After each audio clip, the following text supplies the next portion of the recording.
Pemirsa, pendengar yang ada di rumah yang dirahmati Allah Subhanahu wa taala. Allah Subhanahu wa taala tidak pernah pendendam.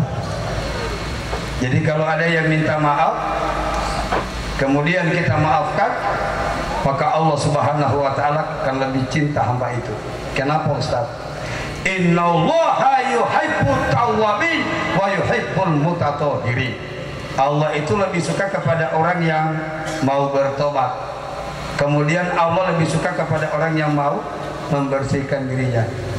Minal mutatahhirin. Subhanallah. Dua. Yang kedua, anak yang durhaka sama orang tua. Makanya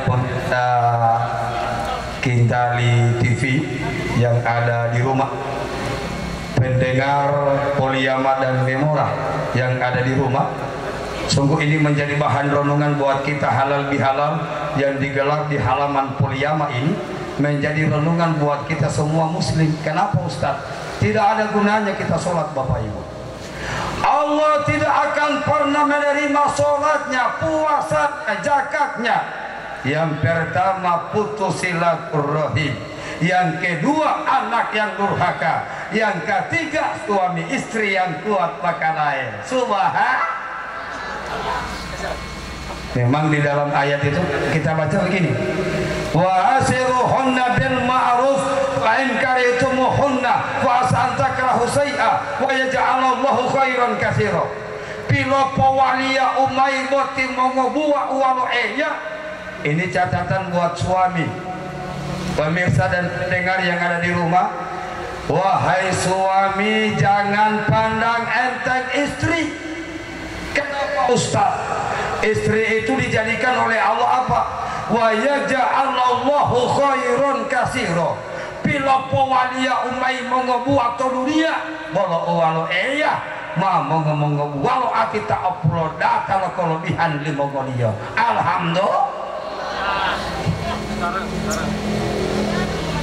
Ada saya Ustadz Bentor, apa kelebihan wanita? Yang pertama mengandung anak, yang kedua orang yang tidak pernah mengenal lelah, baik dia mencuci baju kita, memasak makanan kita dan anak-anak, dan ketika dia akan mau bangunkan anaknya ke sekolah, justru ibu ini yang paling penyabar. Makanya selalu saya bilang begini, ibu-ibu itu arti luar biasa Pak Bu. Bila ibu-ibu anu mau patel paituan dia biar mau marah dia Pak Bu. Yang saya heran itu wa yaj'alallahu khairan katsira. Sungguh timongoli mongobuat tapi lopoh tu melo eya. Laba-laba tutu kelebihan kebaikan wanita. Walaupun dia pernah ada masalah dengan suami, biar mau ingoti olipai tua dia mau tubuh dia hati, biar nahu tuh kok hati ya tuh poin tadi ya. Jadi biar mau ingat dia mau tubuh dia hati, jangan mau tuh poin tadi hati. Bapak Ibu, itu hebatnya wanita. Walaupun dia marah, tapi tanggung jawabnya tidak pernah dia lepas. Alhamdulillah. Cuma ada satu yang bikin takut saya, dan ini menjadi renungan buat pemirsa yang ada di rumah dan pendengar. Apa itu Bapak Ibu? Ternyata istri itu tidak boleh membelakangi suaminya kalau mau tidur dengan suami. Kalau maaf bolo tiatai hulu atau bele, wau tahidungo heto bele. Pemirsa yang ada di rumah, mohon maaf saya mau bahas sedikit ini hukum Islam. Istri itu dia kalau tidur dengan suaminya tidak boleh dia sambaran membelakangi suaminya. Dia mau tinggal bahas minta maaf tahilan tuh. Matur tuleh ori paitu awau ti paitu bah jualan tubuh. Wa boloi-loi go titip paitu. Kita orang bola kaki Bapak Ibu Siapa istri yang menyakiti suaminya saat tidur dengan suaminya, Allah akan melaknat dia sampai pagi. Yang berikut, Allah tidak menerima doanya. Yang ketiga, Allah tidak menerima sholatnya. Subhanallah. Dia mualif ternyata. Saya pernah ditanya oleh orang Kalimantan, Ternate, Ustadz Bentor, berarti kita orang ibu-ibu ini tidak boleh membelakangi suami kalau mau tidur dengan dia? Tidak boleh, Bu. Hukum Islam, coba kita bicara lagi hukum adat. Adat di Gorontalo ini keras, Pak, Bu. Kalau kita mau dengar adat Gorontalo, apa kata pemangku adat? Mau hindili dalam orang laki, mau hindili dalam hidup. Kita tidak bisa sembarang hanya membelakangi suami begitu saja. Ya Allah, siapa yang berani menyakiti suaminya saat tidur dengan dia, Allah akan melaknat dia. Yang aktif waktu saya pada awal di Ternate itu, pilih Hindu lo tahu lo Ternate, saya Ustadz Bentor. Tidak boleh membelakangi suami kalau mau tidur dengan dia, tidak boleh, Bu. Baru saya dia tanya, Ustaz, kalau sebakaran kita peleh, hidrolio, bagaimana kalau kita peleh sebakaran, Ustaz? Peleh mai letak kuliah wawat. Mau ada yang diisimu yang bagus, ibu-ibu yang diisimu bertanya sama saya, toh, Ustaz, tidak boleh kami membelakangi suami kalau tidur dengan suami. Tidak boleh, Bu, tidak boleh. Ada pertanyaan orang imsimu, ibu-ibu. Pilih dulu di Ustaz, kalau kita pepa itu apa mabok? Tidak tahan dan DP bawah. Pilih mantai bol dambuk walau lemuk ini. Subhan. Kenapa juga dilarang Bapak Ibu?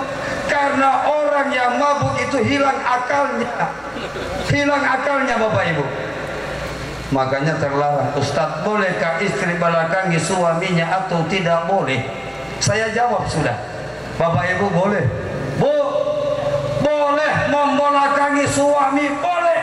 Yang penting suami kita tidak marah.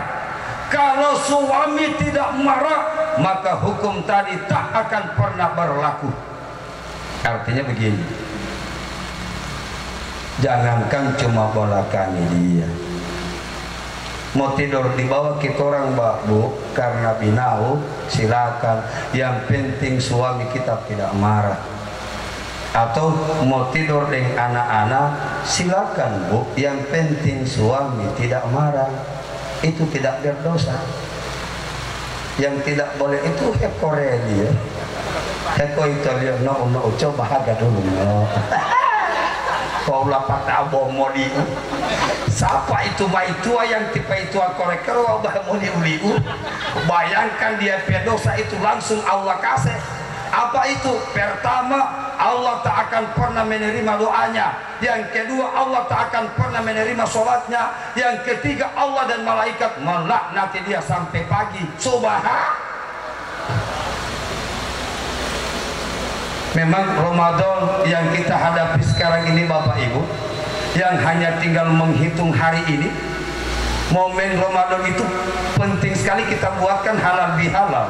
Ada yang tanya saya begini, Ustadz Bentor, mana yang bagus, halal bihalal duluan atau halal bihalal sesudah? Jawaban saya dua-dua. Halal bihalal itu sebenarnya sebelum Ramadan dan sesudah Ramadan. Maksudnya apa Ustadz? Hubungannya dengan doa Jibril tadi. Makanya saya bilang KMCTV KCMTV Kindali, kemudian Memora Poliyama menggelar kegiatan halal bihalal ini buat pemirsa semua dan pendengar semua, menjadi bahan renungan buat kita. Dulu itu mau ambung walau tak ada manusia yang sempurna Pak Bu. Saya kalau mbak dakwah sering orang tanya saya begini Pak Bambang, Ustadz Bentor itu kalau dakwah agak jarang-jarang dia menyinggung orang mabuk. Memang betul Pak Bu, saya tidak suka dakwah lalu menyinggung orang mabuk terus. Kapan orang mabuk mereka akan terbuka pintu hidayahnya. Saya tak setuju penceramah mau menunggal meti, mau tukang mabuk aku tak buat tua. Data dia saya mengiluh loh, nah itu tonak kira. Mah mulai dalam lapor walingannya. Kemudian dari titik kalau ya. Kita tidak boleh pandang enteng Bapak Ibu, yang bikin ancur dunia ini tiga. Yang pertama orang munafik, yang kedua orang yang berhati busuk, yang ketiga pandang enteng orang. Saya tidak suka memvonis orang. Justru menyambut Ramadan seperti ini, coba kita orang ajak itu orang yang pernah terjun di lembah hitam sehingga mereka menjadi orang baik, bukan kita orang mau vonis. Saya tidak suka dakwah selalu kasihan orang mabuk ini angka teru angka baru langsung divonis. Woi, otai baali mongoli go ditahi pongi rumah neraka ting mongoli Pak Bumwali ngawali neraka dia. Datang tali itu omong lagi no. Amu tiba apu muda neraka. Pada omong lu mau timo tobat itu. Mau ngani timo mongoli poncerama ali kakuatan tua terus. Deposita pemain hidayah. Siapa tahu ini dakwah dengan hidayah, kita orang bisa akan jadi bertobat. Coba siapa yang tak kenal Jeffrey Al-Bukhari, mantan narkoba, akhirnya jadi ustaz. Alhamdulillah. Bapak Ibu jamaah yang dirahmati Allah, banyak sekali di Gorontalo orang yang pernah terjun ke lembah hitam sekarang jadi orang baik. Jadi jangan sok-sok suci. Subhanallah, Allah lebih suka melihat orang yang pernah terjun ke lembah itu mau jadi orang baik. Siapa lagi? Anton Medan, preman Jakarta, sekarang jadi penceramah. John Indo, preman Jakarta, jadi penceramah. Di Garut itu ada yang saya dapat, namanya Udin Bakarica. Dia nama saja Bomamoo. Udin Bakarica. Dia itu kalau mabuk, dia mau iris dulu dia punya badan Bapak Ibu, baru dia mau taruh dabu-dabu dengan lemon. Begitu dia baru babataria, tapi akhirnya dia bergabung dengan jamaah tabligh. Bayangkan sekarang sholatnya tidak pernah berhenti. Itu yang selalu saya bilang firman Allah, may yahdillahu fala mudhillalah wa may yudlil fala hadiyalah. Apabila hidayah dibuka oleh Allah, maka siapapun yang pernah bikin dosa dia pasti akan menjadi orang baik, menjadi orang mulia. Di kota, kalau di Talaga ini ada yang namanya Tekalu. Di mana dia Ustaz? Di pasar Talaga ini bagus. Preman di dalam dia. Akhirnya dia bertobat dan sekarang dia jadi orang yang paling takut dengan Allah. Sholatnya saja satu ketinggalan paling dia takut. Padahal preman banyak tato. Hidayah subhanallah. Yang parah itu Tekipi. Ada juga di kaseta Teramu. Uleramu lebih parah karena panggil uleramu bakiki dan berhenti itu dia banyak otogot. Nah, sama Tekipi artinya memang orang yang pernah terjun di lembah hitam. Raja mabok betul apa lindo? Oh panggil limongoli ati asik. Mau bangun main monto buka. Papa ambele kata dia mali monto talu mawon. Tunggu dia. Oh, wah. Oh kehilangan dia mau kita tunggu. Tunggu. Oh, wah. Bau coba dia ngolong mato. Jadi mato satu kali. Wah. Katain dulu harus sapa dulu kan. Endornya siapa ngana? Karena tidak ada jawaban, lompulnya dia ulang dulu ngana siapa? Tapi mungkin buang itu posiritanya itu tulu atau tulu.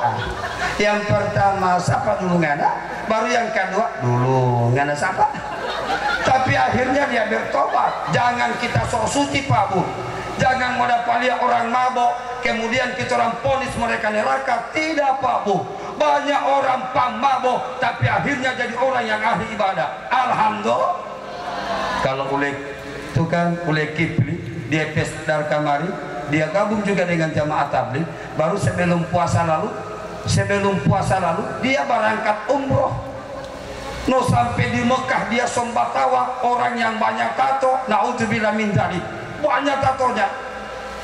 Orang batawaf itu kan baju ihram angka begini apa? Dah untuk ompong atau ule kipli buri-buriat. Banyak sekali dia peta la ilaha illallah. Memang heboh tonton wali sehat. Wali sehat mau kita tahu atau wala. Dia utiwa Allah untuk tamu tawaf buat mati bate-bate dia.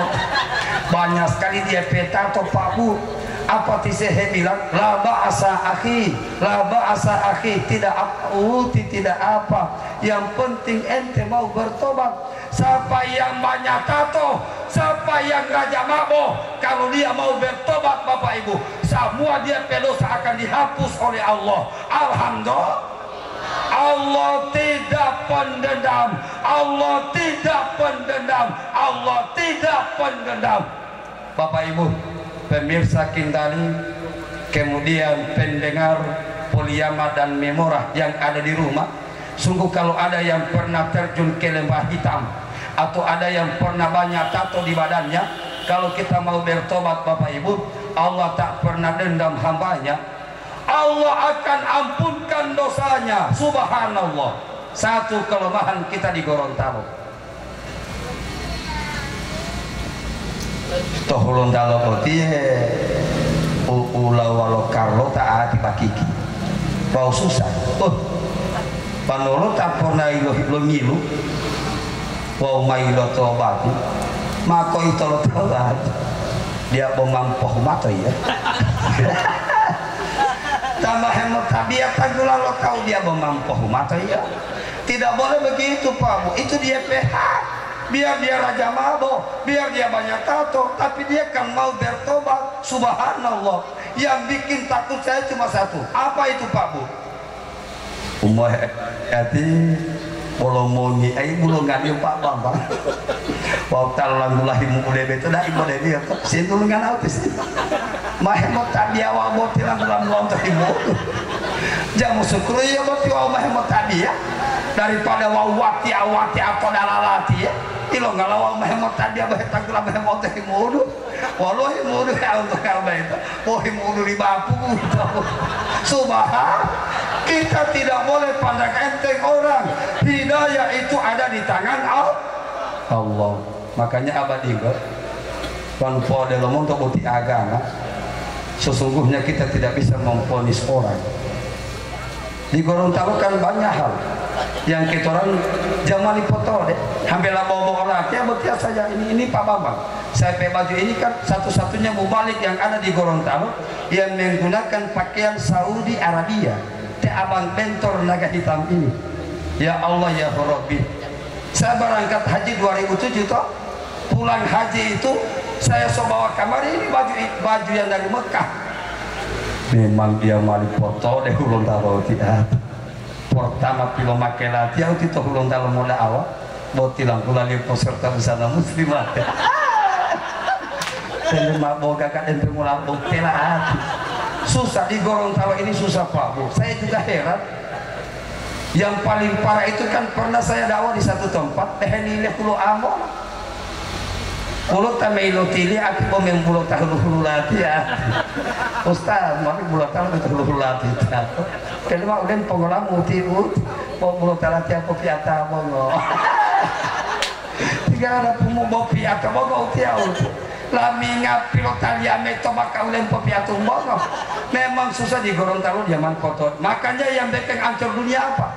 Ada 3 golongan manusia yang bikin hancur dunia. Yang pertama orang munafik. Bapak Ibu, di dunia ini coba mari kita mau kemana? Ke kantor.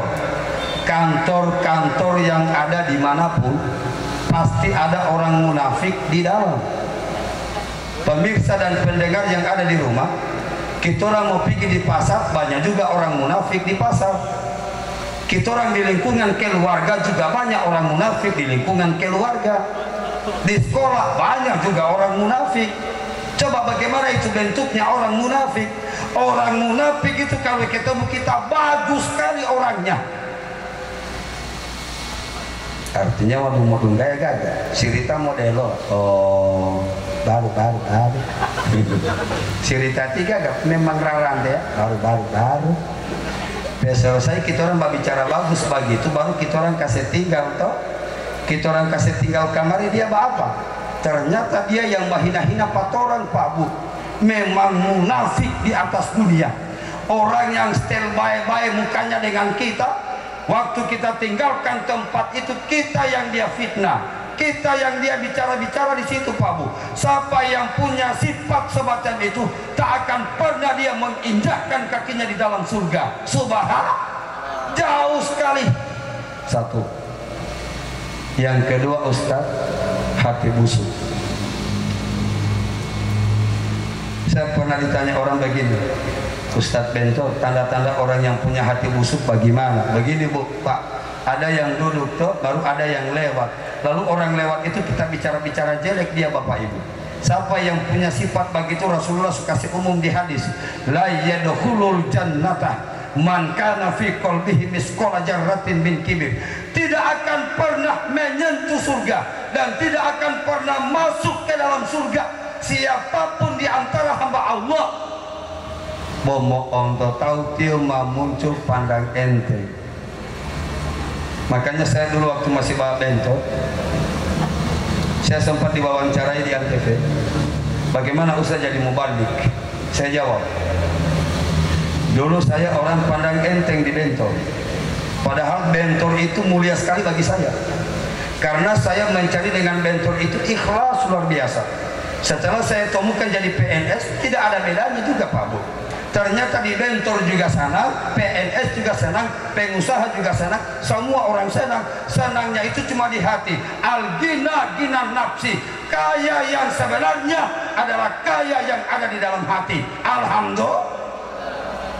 Tadi diserahkan oleh Pak Bambang sumbangan dari hamba Allah. Luar biasa sekali. Ke panti asuhan.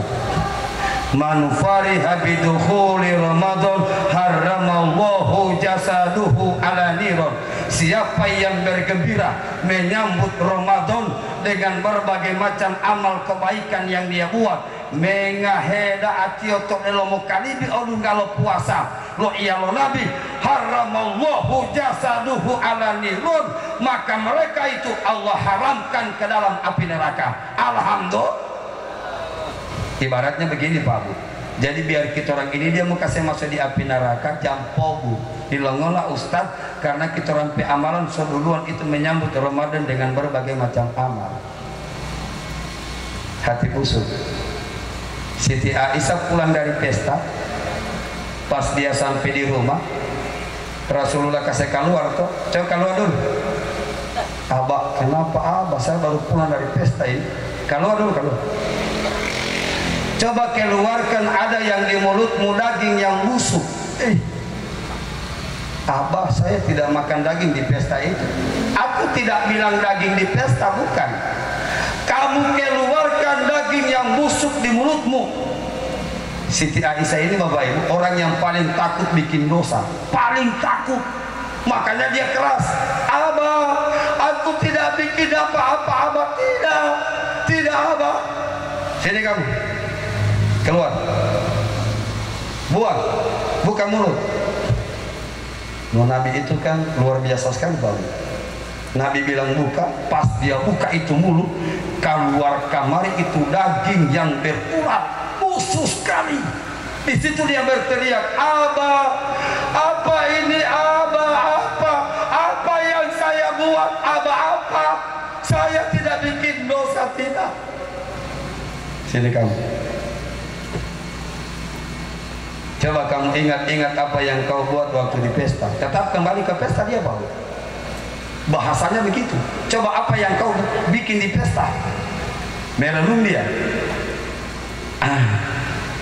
Dia ingat cuma satu.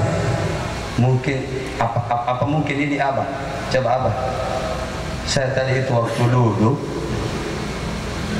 Walau tailo masomai Abah, ada yang masuk kamari. Saya lihat DP baju itu belum selesai dijahit. Jadi golok kadang-kadang ini ilong tongalio di Aisyah, baru dia bicara sedikit di situ di Aisyah, bukan mahina apa bu, bukan. Coba bayangkan cuma bicara, apalagi kita orang mahina orang bu. Pemirsa yang ada di rumah, pendengar yang ada di rumah, itu cuma bicara tentang kenapa dia pakai baju belum selesai dia so pakai kamari, bukan mahina, bukan, beda dengan menghina. Orang yang menghina itu begini Pak Bu, jahatan woh atau mau tutuh teh wala betul, mau ada pesta betul, itu menghina. Kalau Siti Aisyah tidak, dia cuma heran, Abah, padahal saya itu cuma heran Abah, mau lihat dia pakai baju belum selesai dia so pakai kamari. Apa Nabi bilang? So itu no upon mede elemu, jangan bicara orang kamu di hati biar cuma kecil, dan itu menjadi penghalang masuk surga. Subhanallah. La yadkhulul jannah, tidak akan pernah masuk surga man kana fi qalbihi, siapa yang ada dalam hatinya ada sekecil kekotoran buat orang lain. Mau onto tahu pandang mau onto tahu bisa-bisa laki oleh tahu.